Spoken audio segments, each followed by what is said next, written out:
The dead do not come back. That is one rule none of us has ever questioned. Medicine can push death back a little, yet it has never once let anyone out of it. But what if that rule is wrong? What if death is not an ending, but a switch? When a person stops breathing, the body may still hold every tool it needs to repair itself. Only the switch has been turned off. So somewhere in this world, could there be a thing that knows how to turn it back on? 2,000 years ago, one book actually wrote such a thing down. It was a grass, 3 or 4 feet tall, with leaves like the shoots of wild rice. Lay it over a dead body, and the body lives at once. The book records it plainly, the way one would note an ordinary plant. The book is called The Records of the 10 Continents, long attributed to Dongfang Shu of the Han Dynasty. It says this grass grows on an island in the Eastern Sea, an island named Zhuzhou, 70,000 miles from shore. The grass had another name. In all the world, perhaps only one man knew it. The story begins in the garden of the first emperor of Tian. It was a royal park too vast to see across, with whole mountains and rivers walled inside it. But a splendid garden does not hold only rare flowers and strange beasts. The anger of an emperor, a suspicion, a careless word could kill a man without a sound.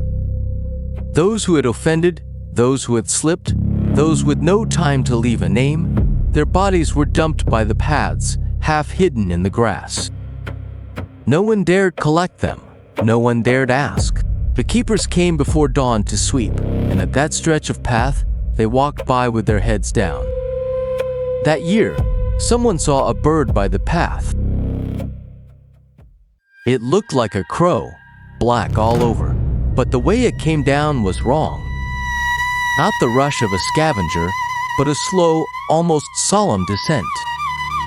In its beak, it held a blade of grass, green, still wet, not from anywhere in this garden. It laid the grass gently over the face of a corpse, right across the mouth and nose. Then it stepped back and stood aside, as if it were waiting. Before anyone could react, that face moved. First an eyelid twitched, then those eyes, long drained of color, opened.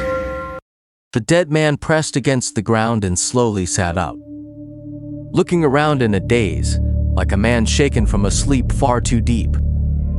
The people around him drew back to the wall, and not one of them dared step forward. The blackbird took one look, lifted the grass, and flew off. The man who had sat up was taken away and questioned. Asked who he was, he could answer. Asked why he had fallen by the path, he could explain. But one more question. After you closed your eyes, what did you see? At that, he fell silent. They asked several times. At last he spoke, always the same words. There was nothing. Later, the keepers, talking among themselves, realized that bird was not there for the first time. Days before, someone had glimpsed it from afar and taken it for a crow after food, thinking nothing of it. Which meant that at that stretch of path, others too, perhaps, had sat back up before. The matter could not be buried. Layer by layer it rose, until it reached the emperor himself. Every man under heaven fears death, but no one feared it more than this emperor. He had swept away the 6 kingdoms and ruled the 4 seas. Because he had everything, he could least bear to leave it all behind. He had sent men to the immortal mountains, kept batch after batch of alchemists, burned who knows how many furnaces of elixir. Those men came back with words, and never one thing he could hold in his hand. But this time was different. This time, a dead man had sat up in his own garden, in front of everyone. He heard it out and seized on one thing alone, that grass. He sent a messenger north out of the city, carrying one blade of the same grass. In the outskirts to the north lived a man they called Master Guigu. The messenger rode through the night and arrived before dawn. A single lamp burned in the hut. The master was already up, as if he knew someone was coming. Master Guigu took the grass and studied it long by the lamp without surprise. As though he had been waiting for this very question for a long time, he spoke. This grass, I have heard of it. In the eastern sea lies an island called Zhuzhou, where the deathless grass grows in a field like pure jade. Some call it the herb that nourishes the spirit. Its leaves are like the shoots of wild rice, growing in clusters. It is precious, yet the rule is simple. One plant can bring one man back to life. The messenger carried these words back to Xianyang. When the emperor heard, "One plant, one life," he sprang up from his seat. He fixed his eyes on the messenger and asked one thing. This grass, can it be brought back? Can it be brought back? That single question turned the whole affair from a palace rumor into a matter of state. He chose one man, named Xu Fu, master of arts, styled Junfang, who sought out immortal mountains and refined elixirs for him, and knew this whole road of seeking the sea and the immortals better than anyone. The emperor gave him a fleet. The largest tower ship stood tall as a city floating on the water, its deck wide enough to gallop a horse. And he chose 600 children in all, 300 boys, 300 girls, all to board the ships. No one could say why gathering one blade of grass called for so many children, and no one dared ask. What they needed was carried aboard, load by load, rain, water, seed, farm tools, and craftsmen. What the Xu Fu said to the emperor before he left, no record keeps.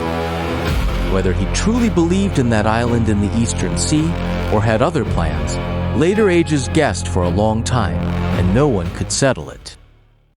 On the day they set out, the fleet lined the shore, and the children boarded the decks row by row. The youngest of them did not quite understand where they were going, and some stood on tiptoe, looking back at the land. Fog lay on the sea. The bells and drums on the shore sounded all morning, and the sound, carried out only a little way, was swallowed by the fog. One tower ship after another pulled from the shore, their prows driving into the white fog. Board blurred, then only a faint shadow, and at last, nothing to be seen at all. The people on the shore did not leave. They stood until the tide came in. And then, there was no and then. The first year, no word came from the sea. The second year, still none. In the years after, the emperor made his eastern tours, and always the carriage turned toward the coast, where he stood a long while, gazing at that empty line where sea met sky. What he waited for was not the ships, but that one plant. He never got it. Xu Fu did not return. The 600 children did not return. The tower ships did not return. The emperor died on the road of an eastern tour in his 50th year. The train that carried him home, to cover the stench of the corpse, dragged behind it cart after cart of salted fish. The man in this world who longed most to live the longest came home to his capital at last in the reek of fish. As for Xu Fu himself, later legend says he did not die and did not return. He alone attained the way. The story is done, but this old case leaves a few loose ends worth spreading out. First, the grass was not boiled, not swallowed. It was laid over the face, right across the mouth and nose. In regenerative medicine, there is a line of work. Studying how to deliver a signal from outside the body to wake the power of a cell to repair itself. In nature, some creatures can regrow a lost part of the body, drawing on a regenerative program that was never switched off. Could the grass have been delivering just such a signal, one that turns the program back on? And the mouth and nose simply the nearest door?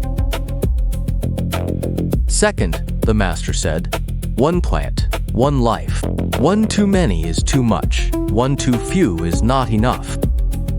Which sounds less like a grass picked at random, and more like something measured to a dose. The same event is set down in the records of the grand historian too. Xu Fu sent thousands of boys and girls to sea in search of the immortals and never returned. The only difference, the official history never mentions that grass. The book that first set this down wrote everything clearly.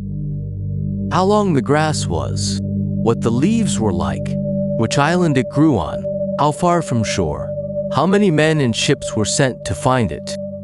One thing alone it did not write, and no later book can fill in. After the fleet drove into the sea fog, that grass, in the end, did they ever find it?